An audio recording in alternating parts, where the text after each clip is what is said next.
لیکن آج کا جو الیکشن ہے میں اس لیے آپ سے کہہ رہی ہوں کہ یہ بہت ہی ضروری الیکشن ہے. آپ دیکھیے یہ جمہوریت ہے کہ ہر ایک الیکشن لڑ سکتا ہے, لیکن آپ دیکھیں کس کس قسم کے بیک گراؤنڈ کے لوگ جو ہیں وہ الیکشن میں حصہ لے رہے ہیں, صرف ووٹ کو ڈیوائیڈ کرنے کے لیے, تاکہ وہ ڈیوائیڈ ہو جائے, اور کوئی ان کا مدعا مقصد نہیں ہے. ووٹ کو جیسے کہ سب باتیں تو کر چکے ہیں آپ لوگ, میں ایک ہی گزارش آپ لوگوں سے کرتی ہوں کہ کوئی اتنی مجبوری نہیں تھی بیگ صاحب کی ذات کو یہ ایم ایل اے الیکشن لڑنے کا, لیکن مجبوری جموں کشمیر کو ہے. اور نوجوانوں نے, خاص طور ایک نوجوان نے یہاں بات کی, میں بڑی متاثر ہوئی آپ کی بات سے. آپ کو میں یاد دلا دوں جب بیگ صاحب منسٹر بنے, جو پہلا آرڈر ان کا ہوا تھا وہ ٹول ٹیکس جو تھا اس کے ہٹانے کا ہوا.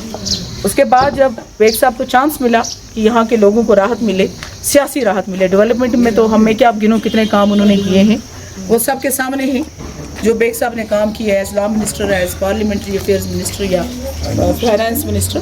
لیکن یہاں ایس ٹی ایف کو ہٹانا کا ہی جب دین ہے جب انہوں نے ڈاکٹر منموہن سنگھ کے ساتھ ایجنڈا آف الائنس فائنل کیا تھا. اب اس وقت لوگ کہتے ہیں جناب ہم نے وہ خواب دیکھا تھا. خواب اگر دیکھا ہوتا تو کانگریس کے دور میں بھی دیکھا ہوتا ہے خواب انہوں نے, میں ان باتوں میں نہیں جانا چاہتی ہوں. لیکن جتنا یہاں راحت ملی جموں کشمیر کو سیاسی حوالے سے یا ڈیولپمنٹ, پہلی دفعہ 2002 میں جب ان کی حکومت بنی تو لوگوں کو پتہ چلا کہ ڈیولپمنٹ کس چیز کا نام ہے. ہاں کتنے لوگوں کو ریگولرائز کیا انہوں نے اپنے دور میں, کتنے ہائر سیکنڈریز بنے, کالج بنے, یونیورسٹی بنی, میڈیکل کالج بنے, روڈز انفراسٹرکچر کتنا ہوا, پانی کی اتنی دقت تھی بارہمولہ میں, سارے یہ مسئلے مسائل انہیں حل کیے ڈیوائڈ کرنے کے لیے. میرا یقین ہے, میرا دل کہتا ہے کہ اگر آپ لوگ ساتھ دیں گے, اور ساتھ دل سے دینا ہے, آپ کو کمپین کرنا ہے. ابھی بہت سارے لوگ آئیں گے, کہانیاں بھی سنائیں گے آپ کو الگ الگ. میں اللہ سے یہ دعا کرتی ہوں کہ میری زبان اتنی گھٹیا اور غلیظ نہیں ہونی چاہیے جیسی ان کی زبان ہے, ویسی زبان ان کو ہی مبارک. وہ انہی کا کردار ہے جس انسان میں اخلاق نہ ہو, جو انسان اخلاق کا دائرہ پار کر دے, جس کو یہ لحاظ نہ ہو کہ بڑا کون ہے, کس کی کیا حیثیت ہے. ہم اپوزیشن کو بھی گالی نہیں دیتے. ہم نے آج تک شیخ صاحب کا نام بدتمیزی سے نہیں لیا اگر اپوزیشن میں بھی تھے. ہاں ان کی پالیسیز کو اگر ہم ایگری نہیں ہم نے کیا, ہم نے ان کو طریقے سے کہا کہ ہم آپ کی پالیسی سے ایگری نہیں کرتے.